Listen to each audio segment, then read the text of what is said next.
당신이 정명숙이야? 감히 내 아들한테 손을 대? 잘리고 싶어 없다! 정년 퇴임을 딱 2년 앞둔 정명숙 교사. 그녀의 아침은 언제나 남들보다 1시간 일찍 시작됩니다. 손때 묻어 모서리가 닳아버린 출석부를 품에 안고 교실로 들어서죠.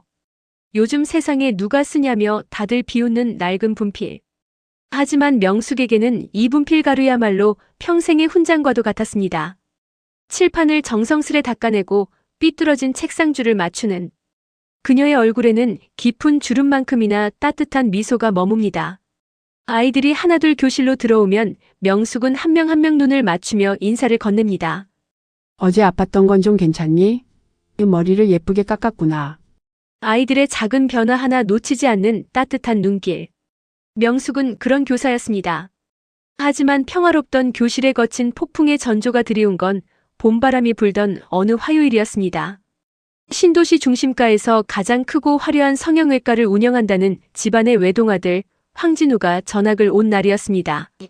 비단 옷을 입혀 키웠다는 말처럼 아이는 머리끝부터 발끝까지 명품으로 휘감고 있었습니다. 하지만 눈빛에는 어른을 향한 조롱과 버릇없음이 가득했죠. 첫날부터 소란이 일어났습니다. 짝꿍의 필통을 바닥에 내팽개치고 수업 시간에는 대놓고 스마트폰 게임을 켰습니다. 명숙이 다가가 조용히 타이르자 아이는 콧방귀를 뀌며 선생님을 노려보았습니다. 선생님, 우리 엄마가요. 학교에서 기죽지 말랬어요. 우리 집 돈 많으니까 선생님 눈치 볼 필요 전혀 없다고요. 교실 안의 공기가 얼어붙었습니다. 명숙은 심장이 쿵 내려앉는 것 같았지만 애써 호흡을 가다듬었습니다.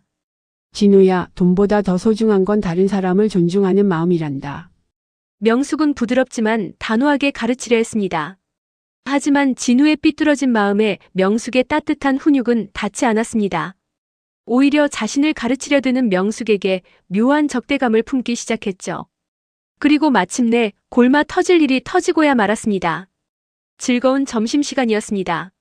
진우는 식판에 담긴 채소 반찬을 보더니 숟가락으로 푹푹 파헤쳐 바닥에 흩뿌렸습니다. 맛없다며 투정을 부리고 음식을 함부로 낭비하는 모습에 명숙이 다가갔습니다. 명숙은 진우의 눈높이에 맞춰 무릎을 굽히고 앉았습니다. 그리고 격려와 다정함을 담아 진우의 어깨를 톡톡 다독였습니다. 진우야, 농부 아저씨들이 땀 흘려 기른 소중한 음식이란다. 편식하지 않고 골고루 먹어야 멋진 어른이 되지. 한 입만 더 먹어볼까? 정말 가볍게 어깨를 짚었을 뿐이었습니다. 우리네 어머니들이 자식에게 하듯 따뜻한 마음을 담은 손길이었죠. 하지만 그 순간 진우의 눈빛이 잔인하게 빛났습니다. 기다렸다는 듯이 식판을 밀쳐내며 비명을 지르기 시작했습니다. 치지 마세요. 선생님이 나 때렸다. 아동학대다. 선생님이 나 때렸어. 식판이 바닥에 뒹굴며 국물이 튀었습니다. 100명에 달하는 아이들과 교사들의 시선이 일제히 명숙을 향해 꽂혔습니다. 명숙은 너무 당황스러워 아무 말도 하지 못한 채 굳어버렸습니다. 억울함과 수치심이 얼굴을 타고 붉게 올라왔습니다. 진우는 우는 신용을 하면서도 붉어진 눈틈새로 명숙을 비웃듯 쳐다보고 있었습니다. 소식은 금방 부모에게 알려졌고 며칠 뒤 마치 사냥감을 찾아온 맹수처럼 한 여자가 구두 굽소리를 요란하게 울리며 걸어 들어왔습니다. 진우의 엄마 박현아였습니다. 그녀는 명숙을 인간이 아닌 한낱 아랫사람 대하듯 위아래로 훑어보았습니다. 당신이 정명숙이야? 당신이 감히 내 아들 몸에 손을 대? 교무실 안의 모든 교사들이 일시에 숨을 죽였습니다. 진우 엄마 박현아는 교무실에 들어서자마자 명숙의 책상 위로 자신의 명품 백을 내던졌습니다. 그 눈빛은 마치 하찮은 벌레를 보는 듯 오만함으로 가득 차 있었죠. 명숙은 떨리는 손을 감추며 애써 차분히 물었습니다. 어머님, 무슨 일이십니까? 하지만 돌아온 건 찢어질 듯 날카로운 폭언이었습니다. 당신 같은 지방 삼류대학 출신이 감히 누구 몸에 손을 대? 요즘 세상에 촌지라도 바래서 내 아들 괴롭히는 거야? 교사라는 감투 하나 쓰고 하늘 같은 학부모 머리 위에 올라타려 하지 마. 수십 명의 후배 교사들 앞에서 쏟아진 모욕적인 언사였습니다. 명숙의 얼굴은 수치심으로 붉게 물들었지만 교사로서의 품위를 지키려 입술을 깨물었습니다. 명숙은 나직하지만 단호하게 말했습니다. 저는 아이에게 손을 댄 적이 없으며 교사로서 바른 식습관을 지도했을 뿐입니다. 그러나 박현아는 코방귀를 뀌며 차갑게 돌아섰습니다. 그녀의 목적은 진실규명이 아니었습니다. 명숙을 완전히 무릎 꿇리는 것이었죠. 그날 밤 신도시 지역에서 가장 파급력이 큰 맘카페에 글 하나가 올라왔습니다. 아동학대 여교사 정명숙을 고발합니다. 제목부터 자극적인 글이었습니다. 명숙이 진우를 상습적으로 때렸고 돈을 요구했다는 왜곡과 날조로 가득 찬 소설이었죠. 진실을 모르는 학부모들은 순식간에 동요했습니다. 저런 인간이 교사라니 소름 돋는다. 당장 파면시켜라 같은 수천 개의 악플이 꼬리를 물었습니다. 이튿날 아침 학교 정문 앞은 지옥과 다름없었습니다. 박현아가 고용한 1인 시위꾼들이 명숙의 이름이 크게 적힌 팻말을 들고 확성기를 틀어댔습니다. 출근길, 아이들의 등교길에 쏟아지는 차가운 시선들. 명숙은 고개를 숙인 채 겨우 교문을 통과해야 했습니다. 평생을 자부심으로 다녔던 출근길이 이제는 도살장으로 끌려가는 길처럼 무겁고 두려웠습니다. 가장 아픈 상처는 밖이 아닌 안에서 흘러나왔습니다. 명숙을 구하러 나서주는 동료는 아무도 없었습니다. 박현아의 남편이 교육청 고위 관계자와 친분이 있다는 소문이 돌자 매일 아침 따뜻하게 커피를 나누던 동료 교사들조차 명숙의 시선을 피했습니다. 복도에서 마주쳐도 못 본 척 고개를 돌리는 후배들의 모습에 명숙의 가슴은 칼로 베인 듯 아팠습니다. 교장은 명숙을 교장실로 불러 은근한 압박을 가했습니다. 학교의 명예를 위해 참아달라는 비겁한 회유였습니다. 정 선생님, 좋은 게 좋은 거 아닙니까? 정년도 얼마 안 남으셨는데 시끄럽게 키우지 말고 진우 어머니 찾아가서 무릎 꿇고 손이 발이 되게 비세요. 사직서 한 장이면 다 조용해질 일입니다. 명숙은 허탈함에 헛웃음이 나왔습니다. 35년을 몸담은 학교였습니다. 청춘을 바쳐 가르쳤던 이 교단에서 자신은 그저 귀찮은 걸림돌 취급을 당하고 있었습니다. 박현아의 이기적인 모정은 여기서 멈추지 않았습니다. 그녀는 반학부모 회의를 소집했습니다. 그리고 다른 엄마들에게 압박을 넣기 시작했습니다. 진우를 때리는 걸 봤다는 아이들의 증언을 서명으로 받아오라는 것이었죠. 동참하지 않으면 남편들의 직장이나 학원가에서 매장하겠다는 교묘한 협박도 잊지 않았습니다. 아이들의 때 묻지 않은 양심에 거짓이라는 독을 심은 것입니다. 모두가 퇴근한 텅 빈 교실. 명숙은 홀로 책상에 앉았습니다. 칠판에는 아직 지워지지 않은 아이들의 낙서가 가득했습니다. 평생을 바친 교단에서 명숙은 철저하게 혼자가 되었습니다. 노교사의 야윈 어깨가 미세하게 떨리기 시작했습니다. 참아왔던 뜨거운 눈물이 뺨을 타고 흘러내려 낡은 출석부 위로 뚝뚝 떨어졌습니다. 내가 가르친 것이 진실인데 어째서 세상은 나에게 거짓을 말하라 하는가. 결국 우려했던 일이 현실로 다가왔습니다. 명숙의 손에 쥐어진 건 교육청에서 날아온 직위해제 및 징계위원회 회부 통지서였습니다. 35년 동안 단 한 번의 지각도 단 한 번의 징계도 없었던 청렴한 교사였습니다. 오직 아이들만 바라보며 걸어온 명예로운 길이었죠. 하지만 그 고결했던 세월은 아동학대 혐의자라는 잔인한 4글자 아래 무참히 짓밟히고 말았습니다.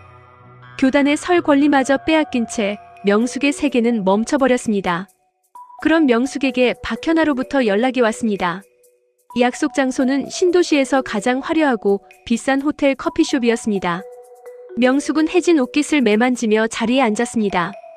박현아는 거만한 태도로 명품 선글라스를 벗으며 붉은 입술을 뒤틀었습니다.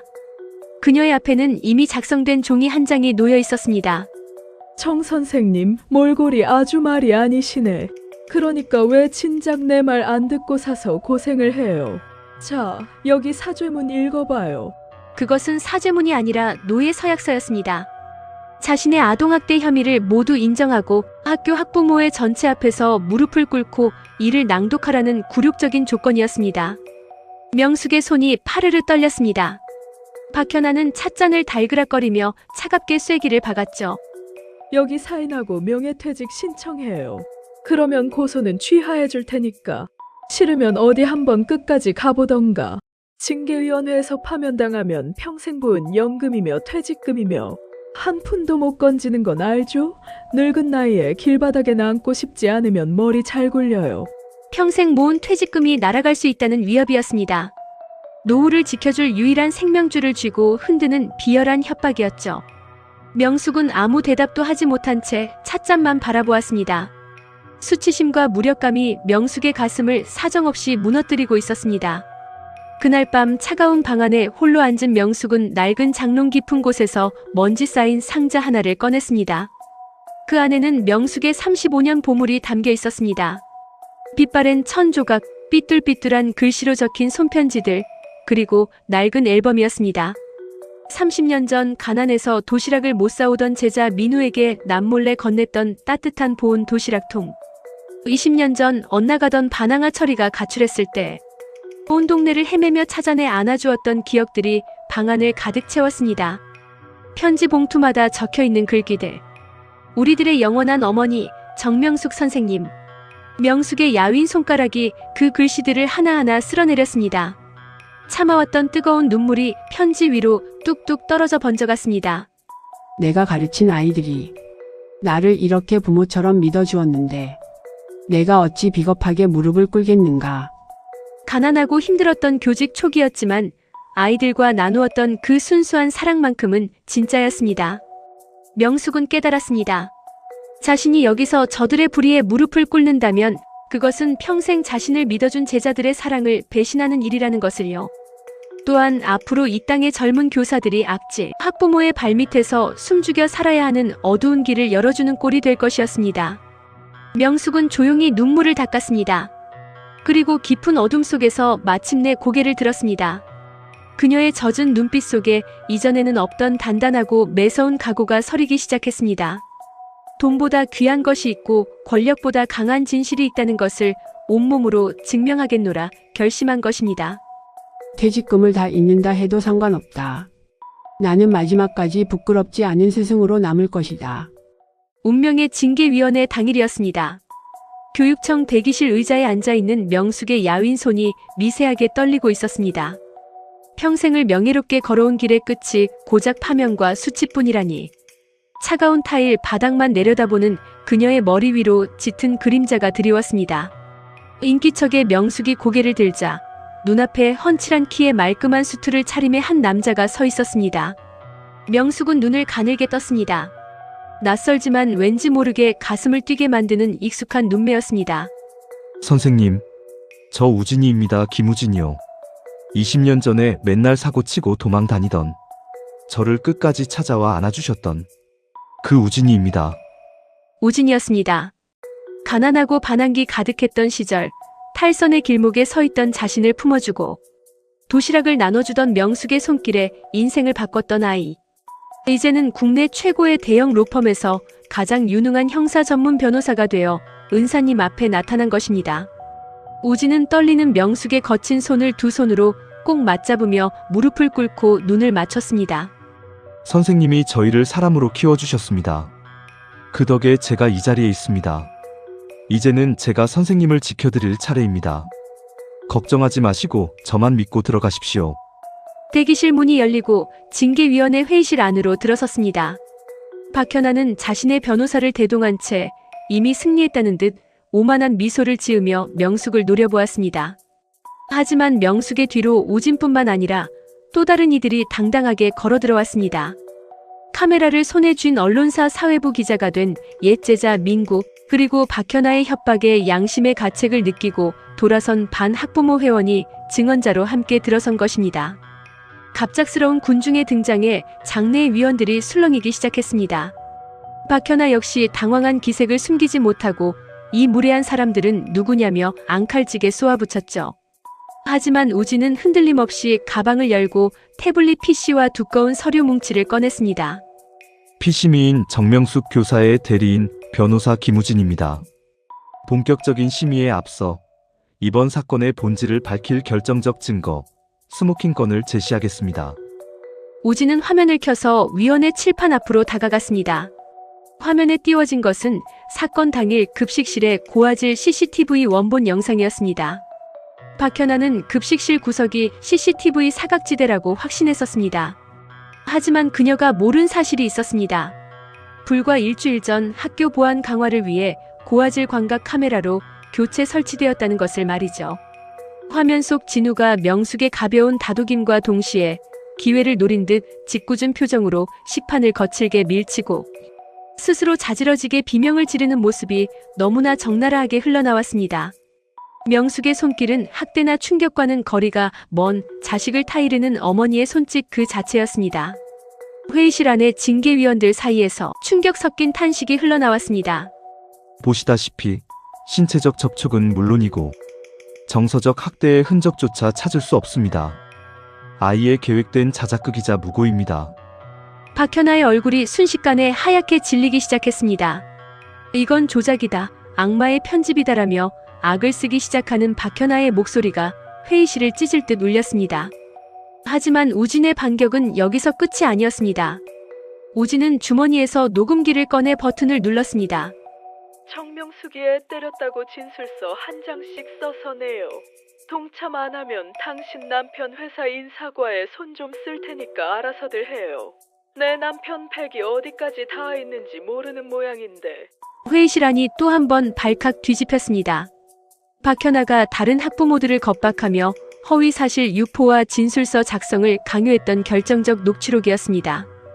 다른 엄마들의 고통스러운 증언까지 이어지자 방 안의 공기는 완전히 명숙의 편으로 돌아섰습니다. 한 노교사의 삶을 송두리째 무너뜨리려던 악질, 학부모의 정교한 덫이 도리어 자신의 목을 조르는 덫이 되어 돌아오는 순간이었습니다. 떨리던 명숙의 눈가에 뜨거운 눈물이 고여올랐습니다. 세상이 다 등을 돌린 줄 알았는데 자신이 온 마음으로 심었던 제자들이 이토록 거대한 기적이 되어 자신을 바치고 있었습니다. 하얗게 질려 부르르 떠는 박현아와 그녀를 준엄하게 내려다보는 제자들의 굳건한 눈빛. 정의의 심판은 매서웠고 또 정확했습니다. 정명숙 선생님은 모든 아동학대 혐의에 대해 완전한 무혐의 처분을 받으며 실추되었던 명예를 되찾았습니다. 반면 세상을 제 소나기에 쥔 듯 기고만장했던 박현아의 말로는 처참했습니다. 허위사실 유포와 무고 그리고 다른 학부모들을 향한 악질적인 강요죄가 모두 인정되어 법정 구속을 면치 못했죠. 그녀의 든든한 뒷배라던 남편의 성형외과 역시 대대적인 불법 리베이트 수사가 시작되며 파산의 벼랑 끝으로 내몰렸습니다. 구치소 면회실에 투명한 아크릴 가림막을 사이에 두고 두 여자가 마주 앉았습니다. 화려한 명품과 오만함으로 무장했던 박현아의 모습은 간데 없었습니다. 푸른색 수의를 입은 채 초점 없는 눈으로 흐느끼는 그녀를 향해 명숙은 나직하지만 뼈아픈 마지막 일침을 건넸습니다. 진우 어머니, 당신이 망친 건 고작 정년퇴임을 앞둔 늙은 교사의 명예가 아닙니다.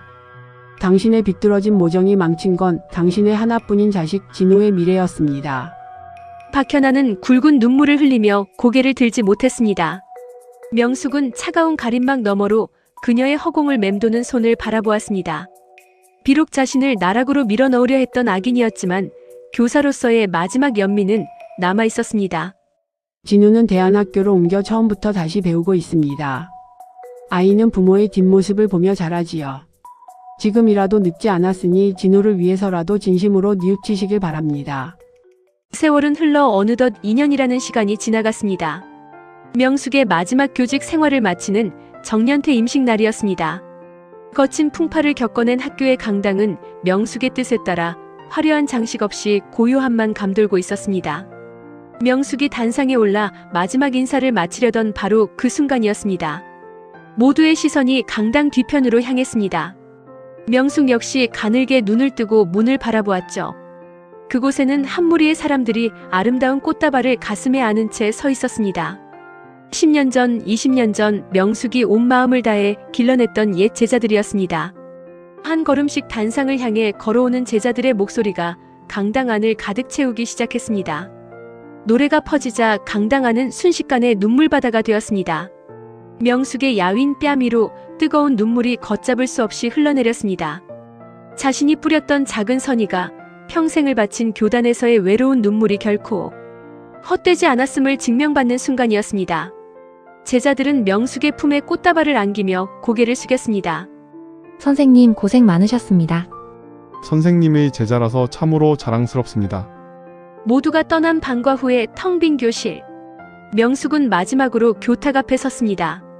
손때 묻은 낡은 교탁을 가만히 쓸어보던 그녀는 몽당 분필 하나를 집어들었습니다. 그리고 칠판을 향해 꼿꼿이 서서 천천히 글자를 써내려갔습니다. 사랑한다, 나의 아이들아. 마지막 마침표를 찍은 명숙은 분필 가루 묻은 손을 툭툭 털어냈습니다. 35년의 무거운 짐을 마침내 내려놓은 노교사의 얼굴에는 세상에서 가장 눈부시고 평온한 미소가 머물러 있었습니다. 명숙은 천천히 뒤를 돌아보며 교실 불을 껐습니다. 어둠이 내려앉은 교실 문을 닫고 나서는 그녀의 등 뒤로 봄날의 따스한 햇살이 길게 들이오고 있었습니다.